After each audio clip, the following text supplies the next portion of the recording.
Hey, what's up, everybody? It's me, Danae, and I'm here with a message for you. What's going on, everyone? Oh, it's 4:04 on the clock. Today is Thursday, March 12th, 2026. I hope that Four of Pentacles. Hope that you are doing well. It is rainy. Where I actually is something like a little wintry mix going on out there, but it's not sticking, but it's definitely flaking, which is so crazy when yesterday it was just like 70 plus degrees. Wild out here, isn't it?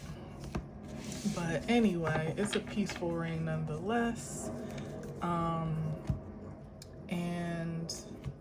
I feel grateful to be alive.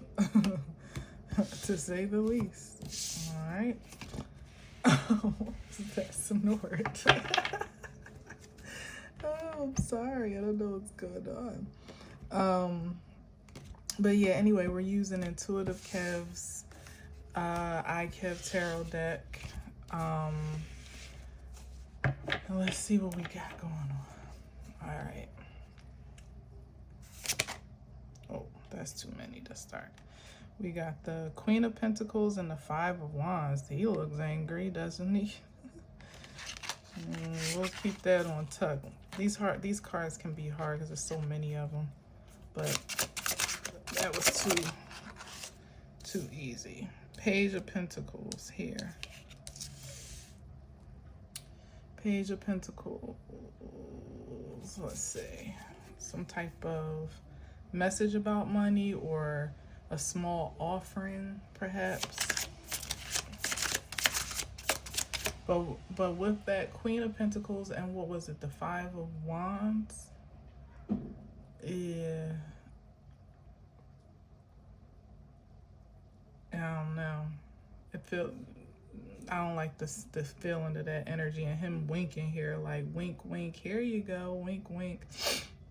Could be a shady offer or something that somebody offering something that could seem innocent or trustworthy at first, but I mean, when you consider the Page of Pentacles, the Queen of Pentacles, what's the Page of Pentacles to the Queen? So for me, it feels like it's an offer it's an offering made, but there are definitely some ulterior motives in that regard, like looking to get something back in return, perhaps something much more valuable in return than what they are willing or able to give. And perhaps that's not a bad thing when you consider an offering, you know what I mean? Is whatever you can manage to set aside or surrender or sacrifice. But given he's winking and then the Five of Wands or Swords, whichever that was, the energy in his face was kind of like sinister to me, where it's something a bit more deceptive perhaps at hand. But let's see.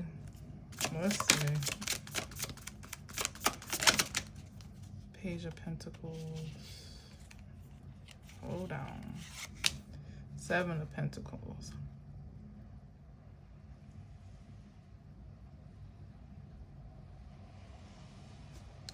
Yeah, somebody's looking to make a long-term investment.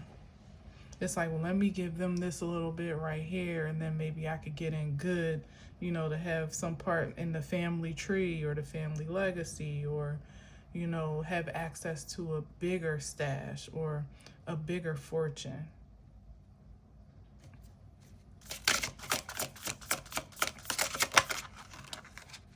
They definitely hit, yeah, black magic. See, I know what I don't be seeing stuff, feeling stuff for no reason. They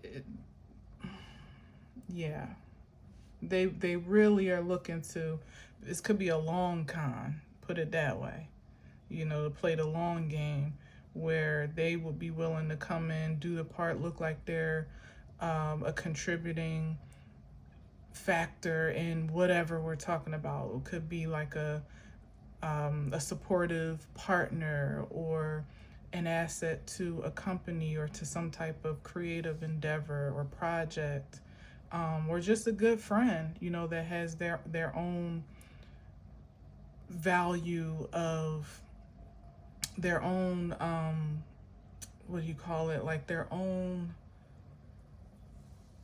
I don't know, value to add to something, even if it's just in presence, but the Page of Pentacles is definitely giving someone or something that should be good for you, or definitely shouldn't take away, even if it is in comparison to the Queen. There's still some value there, where the expectation would be for it not to be depleting or diminishing, or inflict any type of depreciating energy toward you. And it seems like quite the opposite, like somebody has a trick up their sleeve with this black magic energy. If it's an actual situation where, people are doing some really sinister things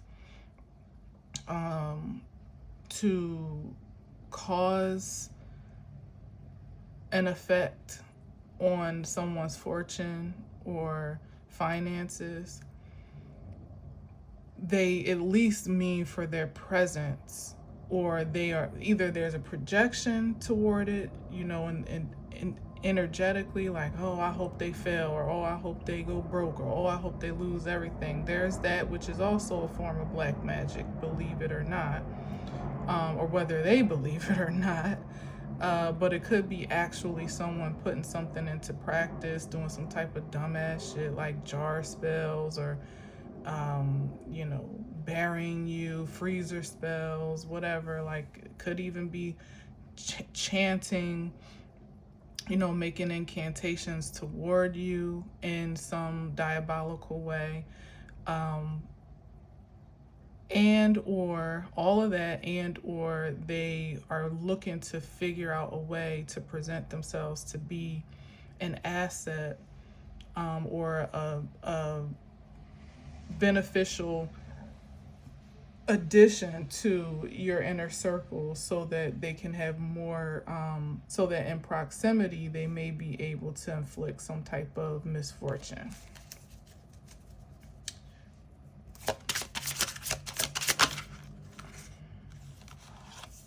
Intuitive Kev, okay, that's a confirmation on that part, that some either, just as sure as I'm saying this out loud, with no particular motivation to do so, is as sure as someone may be able to see that coming, or see that intention ahead of time, before someone is able to get close enough to cause any damage or do any harm. And I guess it also is, a confirmation for whomever is in a position to entertain propositions, offers, considerations for whatever we're talking about here, to lean into your intuitive nature, because what may appear to be safe, like maybe even a solid investment, could be the case where that actually could be it in a practical sense, where somebody would like to submit some type of request for your investment. Maybe they have an idea and they don't have the capital for it, or they have a small portion of it, but they need investors to, really help them bring it to life, or grow the concept. And it's, maybe all the facts and figures look good in their projection, in their business projections, but there's something sinister in the background, or at the undercurrent of this endeavor, or with the person that's trying to create it, that could be effective to you as well. It's like, if you put your money into it, then you somehow could be impacted by some type of negative karma associated. Say if you're invested in a business that it turns out is doing something shady or illegal or immoral or unethical, now your energy is tied into that. And that could even be somebody's intention as well. You know, like they know good and well that if they told you the underground or the underworld of their intentions for a particular business or idea, that you wouldn't align with it, um, because it would be an infraction on your morality or your integrity. So they may hide some things, you know, or conceal some aspects of it and just show you the best case scenario, and it might look all good and have you, you know, have you fully invested, only to find out later that it's some bullshit, or God forbid legally to find out that it's some bullshit. And then because you're an investor or your name is associated with this creation, you get the backlash too, or the judgment or something too.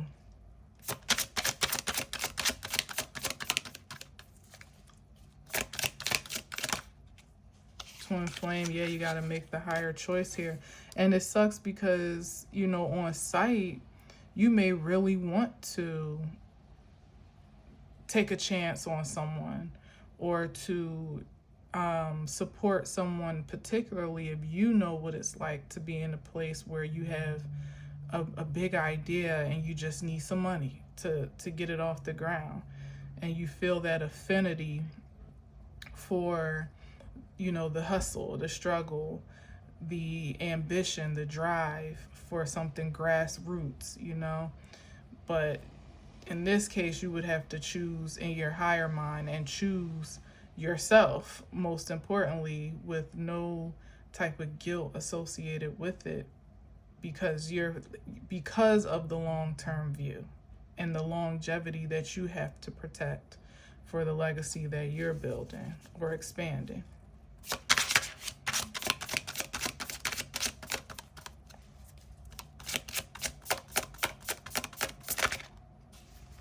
Yeah, because I think earlier was the Five of Wands. And it's like somebody's really more, it's giving the energy of somebody that's more so in competition. Like they're motivated by competition, but they would be willing to put themselves in like a submissive energy, really to try to, again, gain some proximity so that they can either see what you got going on. It could even be that, like to see, you know, get the inside scoop on what you're working on, how you make your money, how you're advancing in the way that you are, so that they can either steal that, or, you know, implement it or integrate it in their business plan or their creativity, whatever we're talking about here, or again, cause some type of infraction from the inside out. Either way, you know, it's not, doesn't feel good. It's too much. But High Priestess, yeah, it's like intuitive Kev. Confirmation with the Five of Cups. That's what they want to do. They want to be able to leave, like, rain on your parade. Damn, that's ignorant. Like, they want to take somebody from the Three of Cups to the Five of Cups. That's ridiculous. Like, just because, like, it would give someone joy to be able to say that they cause someone else sadness or grief in their life, misery perhaps. That's what would give someone a joy, like in that Three of Cups energy. It would be a cause for celebration to know that they were able to infiltrate your auric field enough to destroy something. Knight of Cups. Yeah, and the Knight of Cups, it could be a love interest or someone posing as such, but it doesn't to me, it doesn't really, it's not in alignment with the, if we are talking about the Queen of Pentacles that popped in and popped out, the Knight of Cups to me isn't a balanced alignment when we're talking about soulmate energy, twin flame energy, something that's on your level. So it could be someone that, okay, as primitive as this, someone that, like what do they call them, like love scammers or romance scammers or something like that, some term like that, where the presentation could actually be, or someone could present themselves in a more professional manner or platonic, or just being objective, right? And then and have the intention to become intimate in some way, shape, or form, maybe even physically or actually, again, to gain access to some vulnerable sector of your life that they wouldn't otherwise have access to.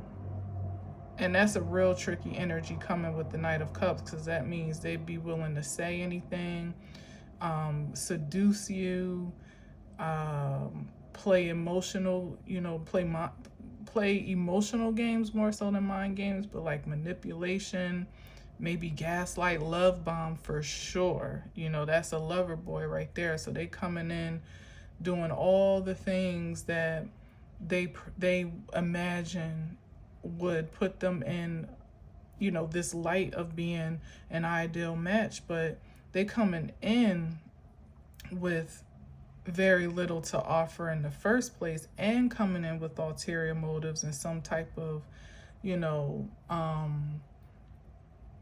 some type of agenda.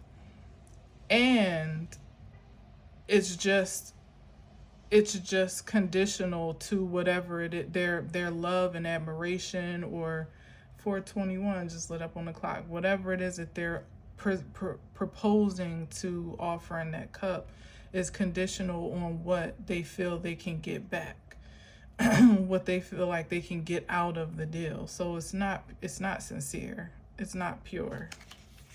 Let me get one more.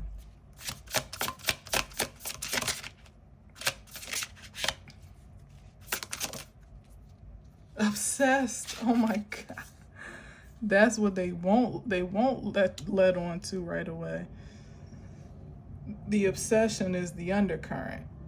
So they'd be willing to try to get a foot in the door by any means necessary, by posing as a potential investor, or as a potential that you could invest in, posing as some type of supporter or patron, customer, follower, subscriber, friend,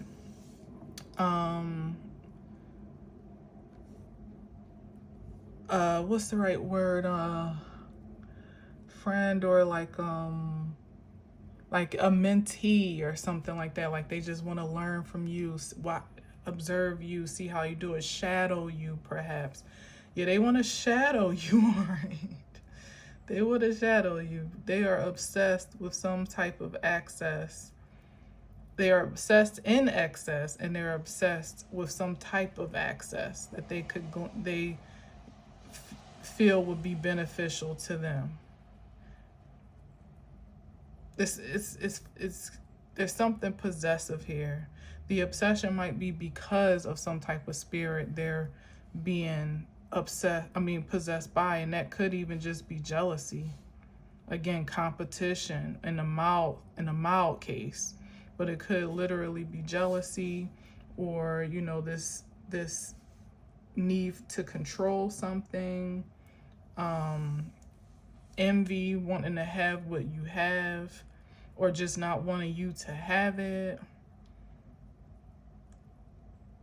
And it could even be some distortion with this Knight of Cups and obsession, where the person may really actually believe that they're your soulmate. I'm getting that. Yeah. This could, or something in them is telling them that they feel some entitlement to this connection. That's kind of scary. Yeah. They feel like, because I was really taken, and it might, because of the imbalance here, particularly psychologically perhaps, it's still something to be cautious of in terms of almost treating it as opposition or an enemy or something like that.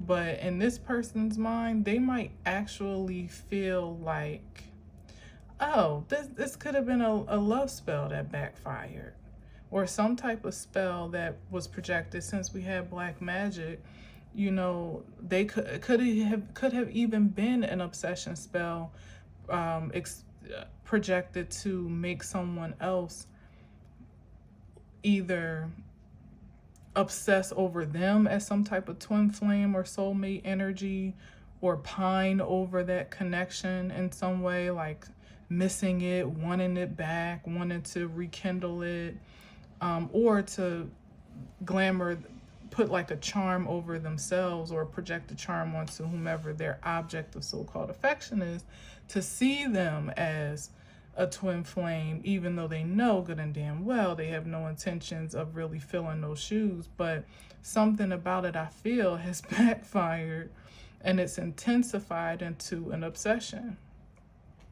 Perhaps because, like I said, with this intuitive Kev, it hasn't really been taking the effect that one hoped for. And when that's the case, that energy, somebody chose themselves above all else, which is the way to go. And when that's the case, all that energy has to return to sender. And it's amplified, particularly if somebody really put some oomph into it to make it stick, which it feels like they did. And it could have been, you know, as I said, a romance scammer. It could be all of these things where someone really was trying to like soften somebody's heart so that they could kind of come in, play on their heartstrings, but really, again, gain from some type of benefit of that connection. So they were trying to soften the reception to their presence or their proposition one way or another. But instead, it's like they pretty much put a spell on themselves. That's what ultimately happened. Because it's happening, the reason it's amplified is because as they're watching it be ineffectual to the target they meant it for, that is causing some type of, that's provoking some type of maybe psychosis or madness. And then the energy that they sent that was supposed to be for someone is like layered on top of that. My goodness. Silly, silly, silly. So now, whereas they wanted somebody to be in love with them or to be obsessed with them, now they are the ones that are obsessed. And hence why I'm like, they might actually really feel like they're no longer in control of their impulses, which makes them even more dangerous, by the way, because now they may feel like this surge of backlash from their spells, pretty much, and their intentions is serving as some type of awakening, like, oh my God, that really is my person. And now it's sending them into overdrive, at least psychologically, if nothing else, to figure out a way to now make it so. Because it's like, now they see that they're about to miss out on something. Now, in a regular schmegular sense, it would be fine for someone to look up and be like, damn, I'm about to miss out on something. Let me readjust or do something to, you know what I mean? Like, it would be normal to have that response, to recognize something like a one that got away or something that slipped through your fingertips or you wish you would have made a different choice on. Fine. But this is hyper. This is hyped. This is supercharged, because it's not rational the way that someone is thinking, either that they are entitled to some connection regardless of what they may have done to sabotage it, or to reject it, perhaps, or whatever they missed out on. They feel like they gotta go hard to get it back.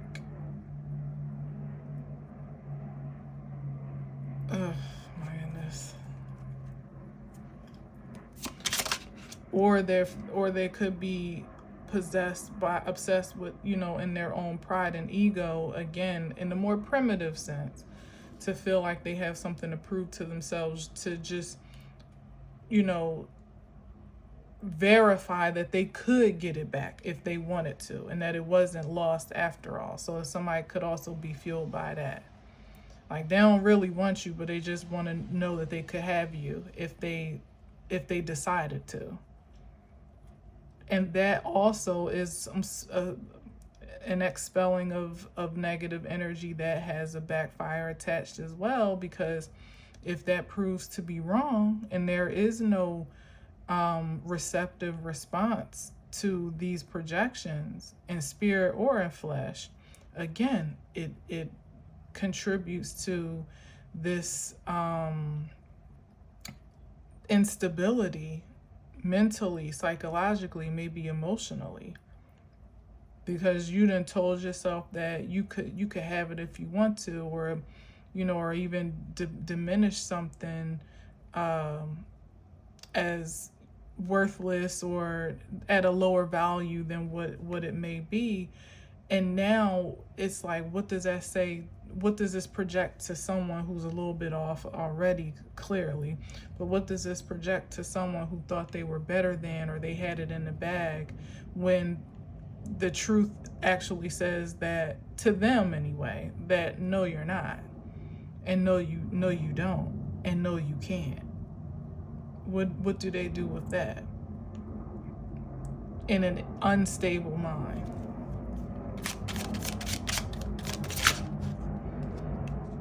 Two of Cups. Yeah, like, this is definitely some type of romance scammer or something, or somebody that, this almost feels dreamy to me, this Two of Cups. Like, somebody just be like fantasizing, but in their mind it's visualizing some coming together, some reunion, or some matrimony of sorts. Like, that's one of their ways of manifesting, or that's how they fuel their manifestation of this connection. Oh my God, Death.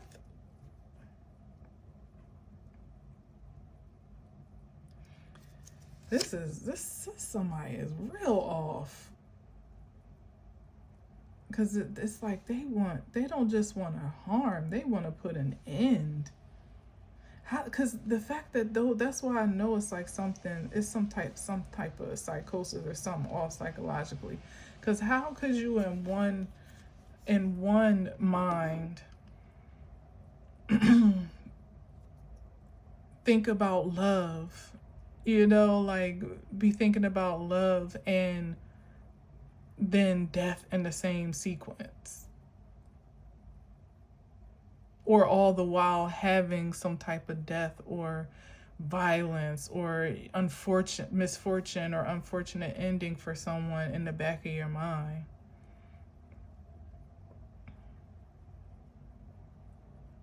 It's definitely given, if I can't have you, nobody else can. But the thing is, they don't even really authentically, genuinely want you.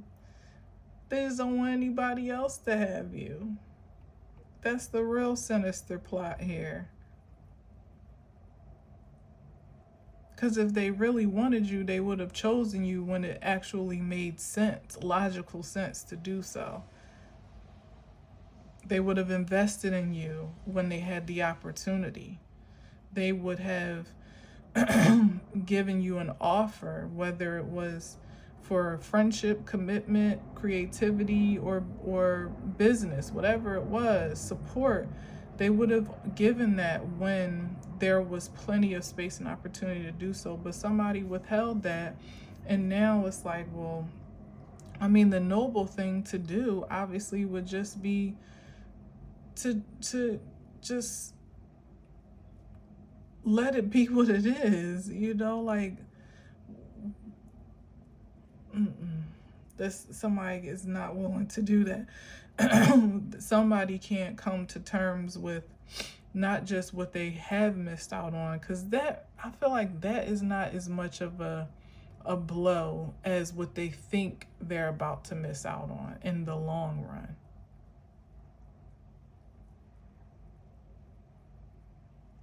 And they don't want to be that guy sitting on the sidelines watching someone that they could have had access to have some type of happily ever after, or maybe a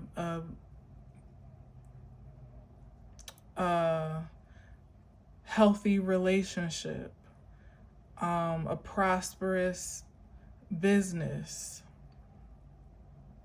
a peaceful life, when they feel like they could have had that. And in this case, it doesn't seem like even if they had access, they would have done well by it anyway, but at least they would have had the privilege. And now someone feels like they don't have the privilege, or they feel like they should have the privilege, and they're willing to do anything to regain it again. But more important, it feels like to me that they want to be able to gain access or reconnection to something, or accessibility or whatever to something, but they also, that's why I said it's like a double-minded person, because this gives to me, it gives that, say someone was good enough to actually persuade you or seduce you to connect with them. If it gives to me that you would think that could be the ultimate goal, but it feels like that's not the ultimate goal. Like they really wouldn't stop there. It's more so about being able to take it down or take you down, and gaining access is just the best way to do it. Intimate access, I should say, is just the best way to do it. Because it's like, damn, if you want to be a romance scammer, you can't just, but I guess that's what they do too. They gain your trust, and sometimes they do play the long game until they can get all the access to all your accounts, and maybe even marry you and have real entitlement to your assets. And then one day you wake up and they're gone and your bank account is wiped clean. So that, okay. So that's the idea here. Or they absorb all of your talent, all of your energy, all of your power, because their presence alone is like vampiric that way, and leave you with nothing. Death card. Which would be the ultimate blow, you know what I mean? Because if you actually let your guard down to love someone and let them love you, it's like they double dip. They got way too much dip on their chip with this fantasy. Way too much. With the sun, yeah, it's been exposed. It's a divine light being shined on, a natural light and a divine light. Is this what the sun is saying to me on somebody's strategy here? Because it's the intuitive exposure that's coming through for someone to pick up, but it's also, there's something in the natural sense that is tipping, that will tip someone off to what this person is really truly about. Maybe even their record, their criminal record, or their relationship history, or their job history, or word around town, like something. There's something else circulating here that's not, that you wouldn't just have to rely. So I guess I'm saying, like, do your research on people. Maybe do a background check, even if we talk about just going on a date, or a date that maybe have the potential to turn into something more, or a relationship, a potential business partner that could have longevity if if it goes well. Like do some type of background check, or do some research, get some references on this person, references that you can validate, not just the ones that they gave you. You know, like, oh yeah, call this my last three employers. Like, something here can definitely be discovered and uncovered if you do your due diligence, to the point where you don't have to rely on just your intuition, but your intuition is probably how you feel in the presence of an energy like this, or maybe even just talking to somebody like this. Like, there's going to be some type of inkling you'll feel intuitively before you have the evidence for it. And I would trust that and let the evidence be the confirmation, or, you know, what, or the denial, whichever works out. But in this case, the confirmation of what I already feel. That means if you have a nudge that something doesn't feel right with somebody, even if everything looks good on site or on paper, I would go with that. And then, if need be, if it's even necessary, I do my research or my due diligence to confirm what I'm feeling. It's going to be there. It's going to be there. You're going to find something. Go on their social media, you know, or whatever. Like, you're going to find something that's going to be like, oh no, I ain't doing that.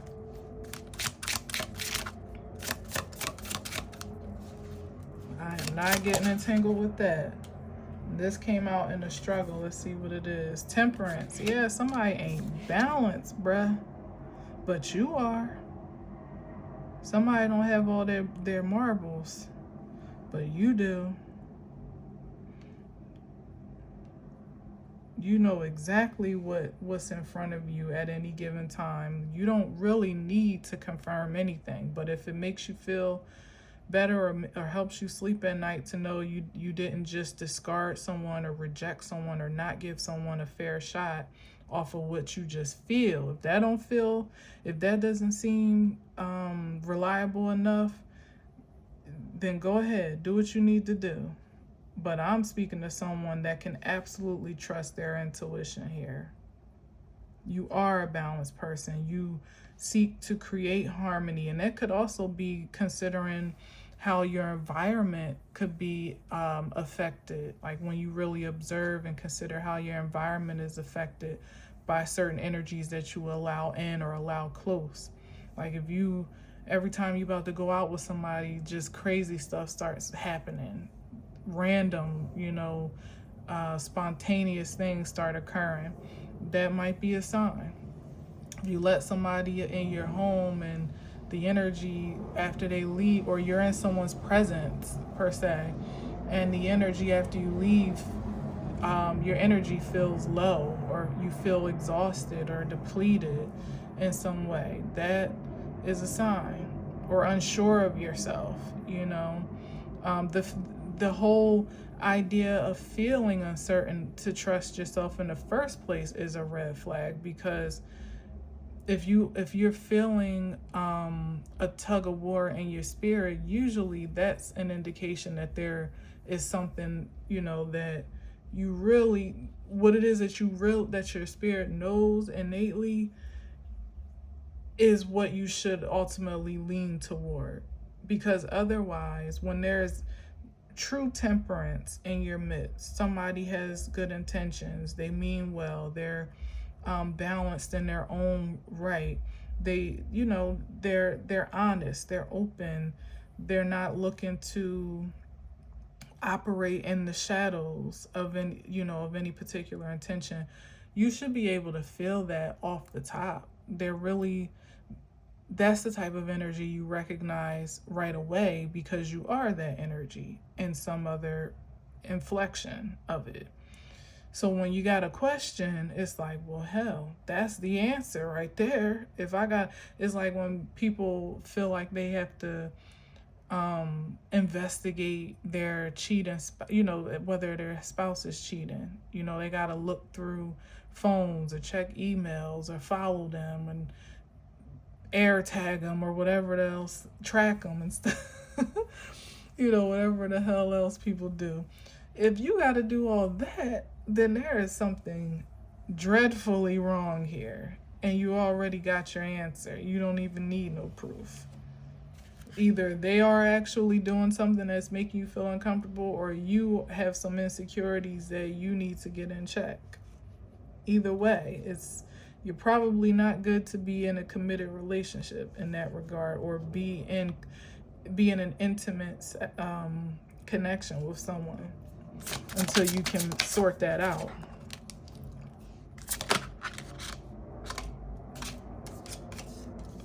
Oh shoot. The High Priestess is back again. Wow.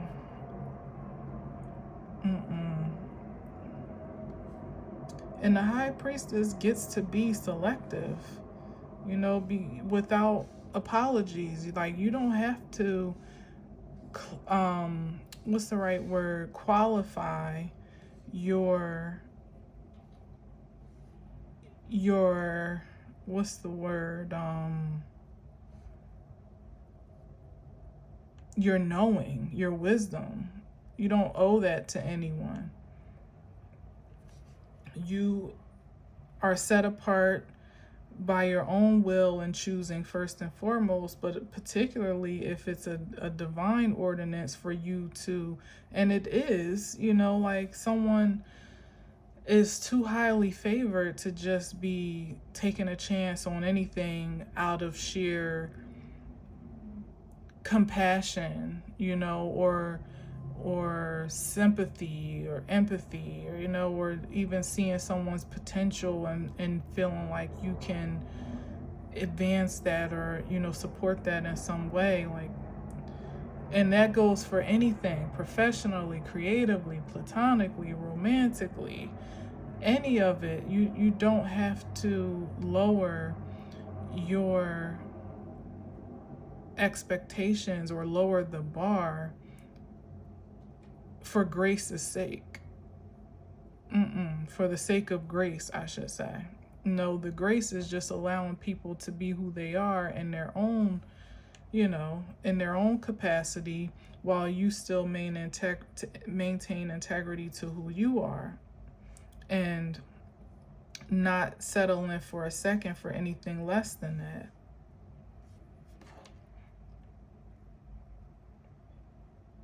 Yeah, like the High Priestess is supposed to be with a high priest, or someone that is equally on her level, that at least can actually hold space for,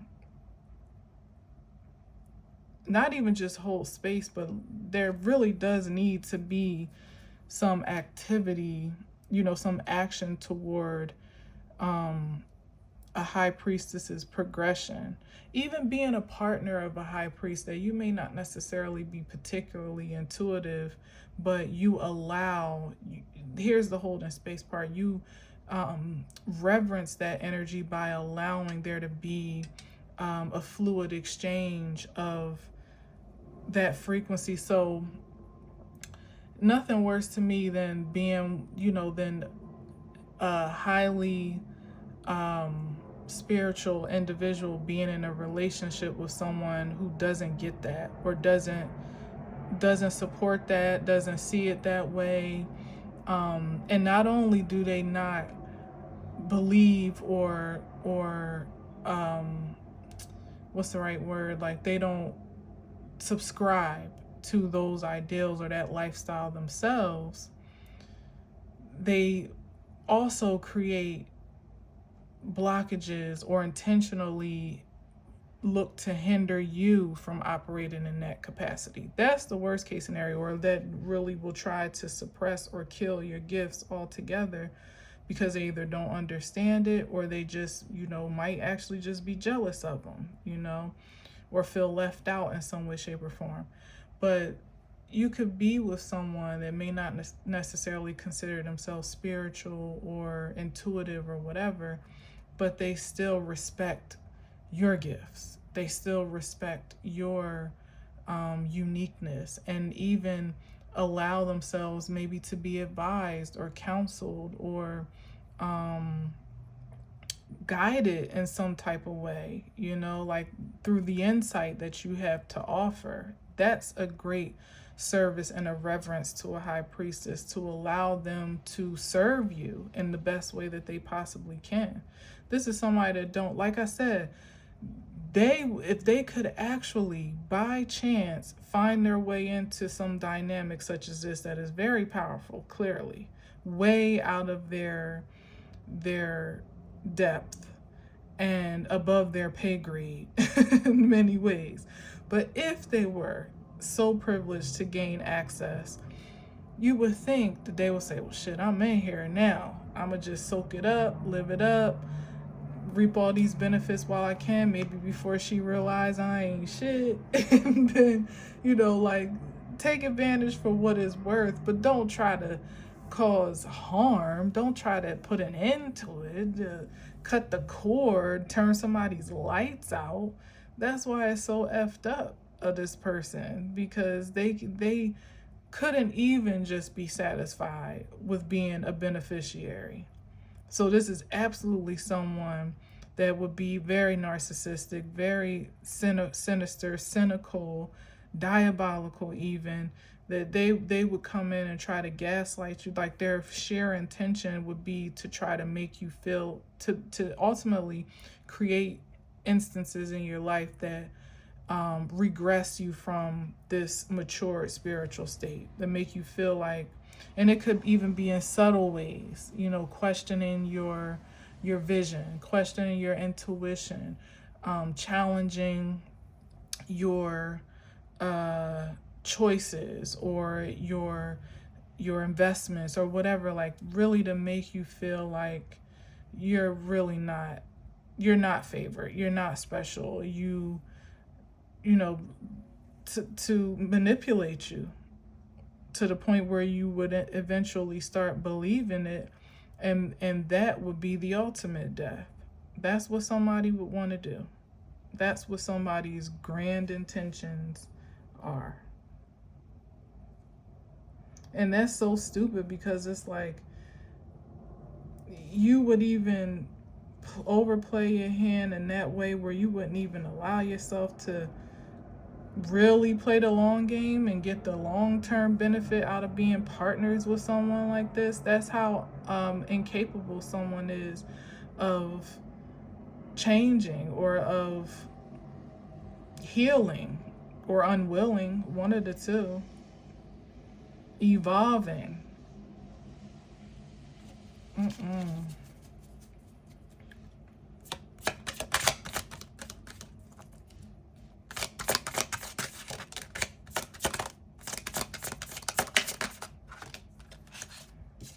I'll take them since it's the last two. Oh my God. Oh my God. Oh my God. Look at this. This is what they want.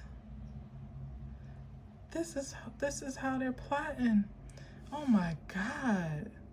Obsessed with the Seven of Swords. That is...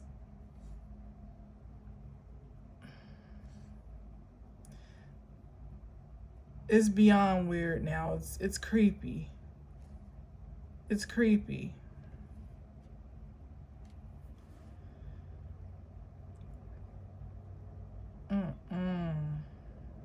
Yeah.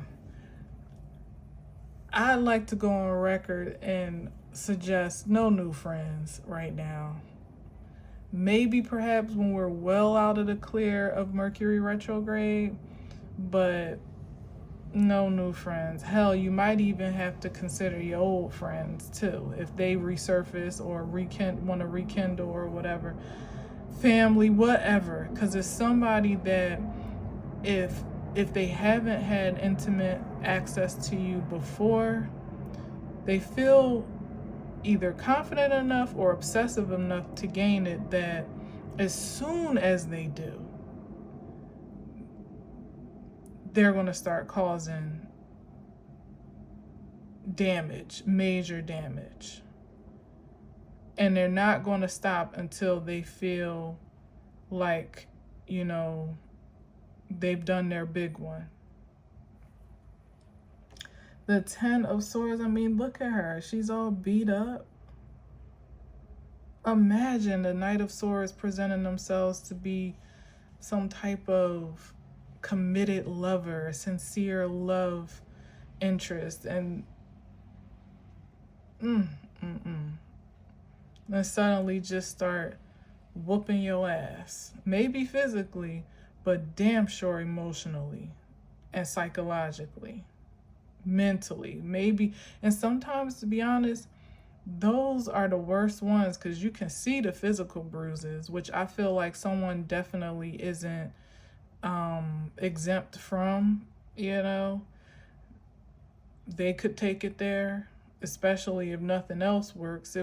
What's going to temper that obsession, really, when your main objective is to do something harmful, to take everything you possibly can from somebody in the Seven of Swords? That's still kill and destroy energy. That's what somebody's ambition is, to still kill and destroy.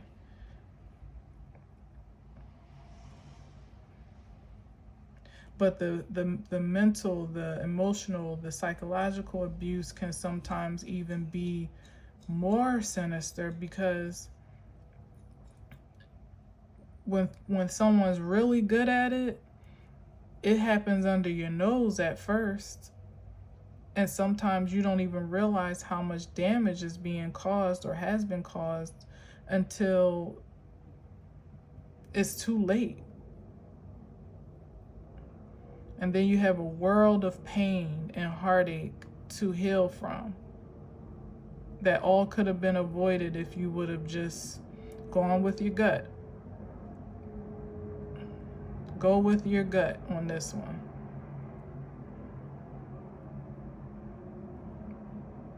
Even after Mercury retrograde, because somebody might be slick enough to know how to manage that as well. Like, well, I ain't gonna come in right now because I know they know if I come in at Mercury retrograde, there's something fishy. It could be something funny. So I'm gonna wait, but this is the energy that they're in.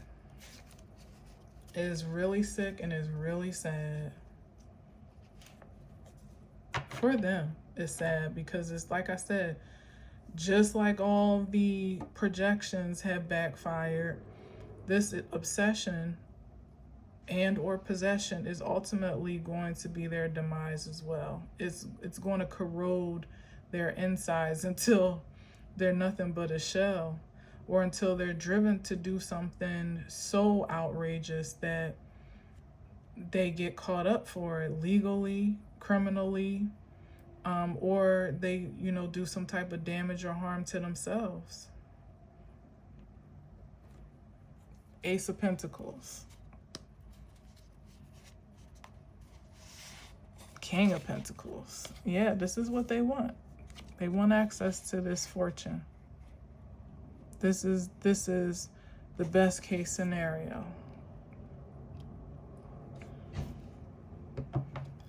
But the wild thing is the overt obsession is playing them out of position anyway. And remember, we started with the Queen of Pentacles, and I think the what was it, the Five of Wands or the Five of Swords? I still can't remember. I kind of want to look, but I don't want to hold it up. But yeah, like, I'm seeing the Devil here, emotional manipulator, hater. That's all this on top. Queen of Cups, King of Cups, the Most High, Hangman. They're stuck in the Five of Pentacles.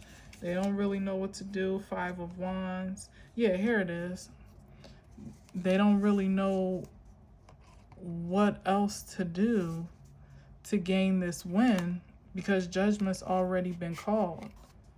And 9 times out of 10, like I said, just as sure as I'm saying this to you, they've already been blocked in some way, shape, or form, or they've been restricted from access, or to gaining access to you in a way that would make this all very simple.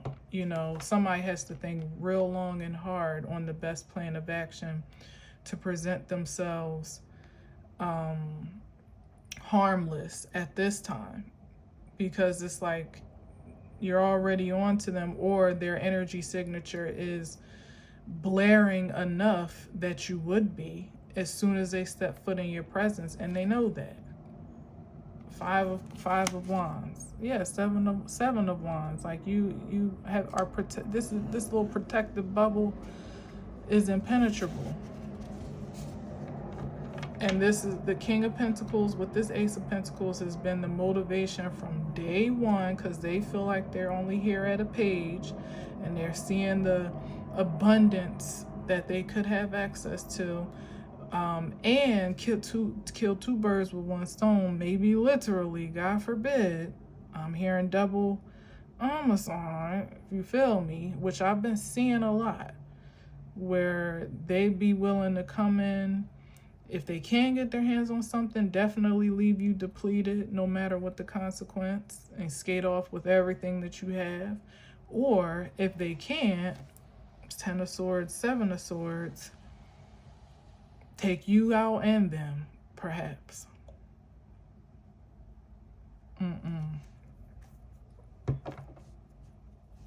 This is somebody that is desperate for a win. By any means necessary.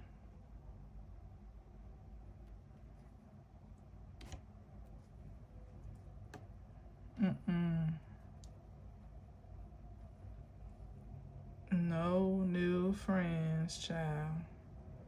Maybe no friends at all.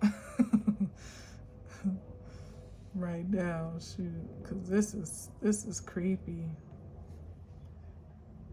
It don't get no more of a warning than these cards. Obsessed, 10 of Swords, and 7 of Swords.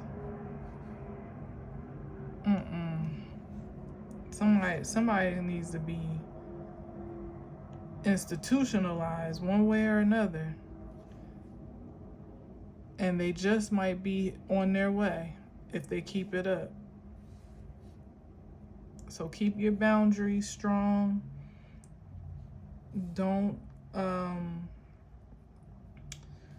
let your defenses down for anyone, particularly any new energies that present themselves, or energies that you can't verify. You know, those boundaries can stay just as they are until you feel safe and secure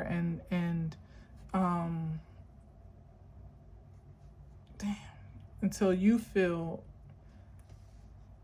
safe, secure, and certain. There it is, certain. But I mean, take heart. Like, don't overthink it. Just feel it. Feel your way through, because right now, with all this energy, somebody couldn't hide this frequency in their body with their best smile, on their best day, in their best fit, on their best behavior. You would sense it all over them. You would hear it in something that they said. You would see it in their eyes. You would smell it in their aura. It's too detectable. Nobody can be slick enough to hide these type of sinister intentions. Even if, no, not in this season. Not in this season, unless you just want to be oblivious or ultra compassionate or something. And then in that case, that one's on you. You know, too trusting. You can never be too protective of yourself in this season right now. Like I said, you can verify later. You can verify later, and if apologies are in order, then so be it. You could extend that. Don't do it. All right. Anyway, thank you for listening. Thanks for watching. Until next time, as always, I leave you with peace.